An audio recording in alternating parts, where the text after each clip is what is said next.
Rishi Sunak claimed the country needed to ditch the last 30 years of broken politics and that he would be the change. The problem is, of course, someone who was listening to his conference speech might well feel that the change they want is a brand new government. Speaking to Tom Swarbrick, the Prime Minister described how he believed the change would happen. What he said was he would axe HS2. He said he would boost rail lines in the north, most of which was unpicked within a few hours by the Labour Party and other critics. It's a risky strategy, I think you and I can all agree. Now, before Rishi confirmed that he was slashing the Birmingham to Manchester leg of HS2, I think it's fair to say that he was outshone by a string of cameo appearances. There was Liz Truss, who unbelievably, I say unbelievable because, let's face it, she crashed the economy. Nevertheless, she unbelievably, to a packed room, decided to launch her decidedly Trumpian leadership bid with the hashtag Make Britain Great Again. So there are three things we can do. We can axe the tax, we can cut the bills, and we can build the homes. But I'm under no illusion. I don't think this is necessarily easy for us to do. It's difficult. But we need to be prepared to do the difficult things because that is what will make Britain grow again.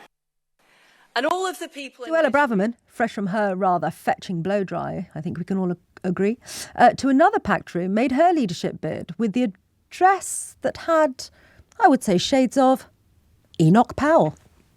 The wind of change that carried my own parents across the globe in the 20th century was a mere gust compared to the hurricane that is coming.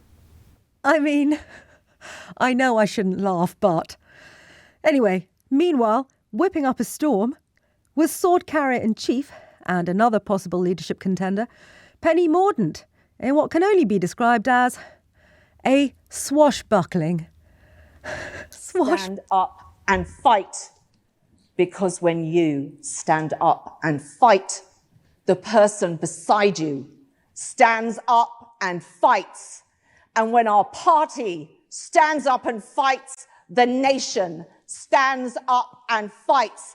And when our nation stands up and fights, other nations stand up and fight. And they stand up and fight. It's really hard to read this script, I'm telling you. I wrote it prior to coming on air. Having heard all of those clips together, I mean, I know at the moment I've been taking a lot of medicine, a lot of paracetamol, a lot of Nurofen to make it in today. But I tell you what, at one point when I heard that clip, I actually thought I was hallucinating. I was lying on the sofa under a duvet.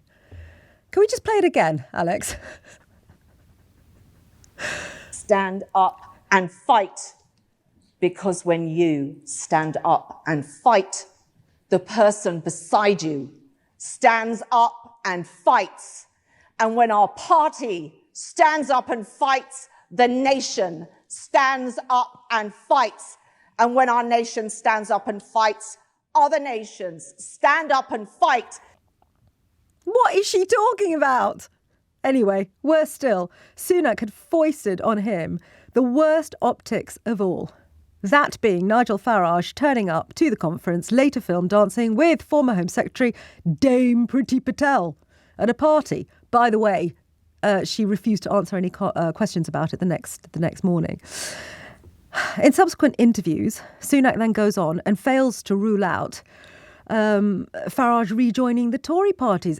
In my view, what an absolute abysmal failure of leadership by Rishi Sunak. Honestly, if I was a Conservative member or a Conservative voter, I would be very, very worried had I seen all of those antics. The party to me looks fractious, it looks exhausted. Sunak doesn't look like he's in control. He started, didn't he, making personal attacks on Starmer, which number one shows that he is weak and he's worried about Starmer. And then he rolls out his wife to make him look like a human being. I mean, what an absolute mess. Rishi Sunak says that he wants to be the candidate of change. Well, quite frankly, after that week, what most people, I think, will be thinking is what we would really like to see is a change of government. What do you think? I'd like your post-match analysis, please, of what you saw at the Conservative Party conference. Lines are open now, 0345 6060 973, or you can text 84850. With his post-match analysis, I'm pleased to say that the Deputy Political Editor at the Financial Times, Jim Pickard, is with me. Oh, wow. What a week.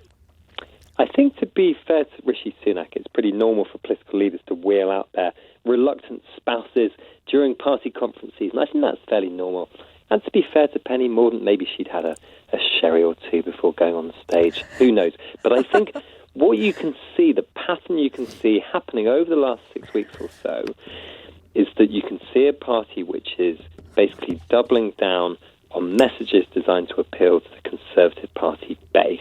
So all this stuff about loving motorists, all this stuff about backtracking on actual measures to get us to net zero, and a sort of increase in rhetoric about immigration and that kind of thing. It's all basically aimed at people who they think used to vote Conservative but could be going elsewhere.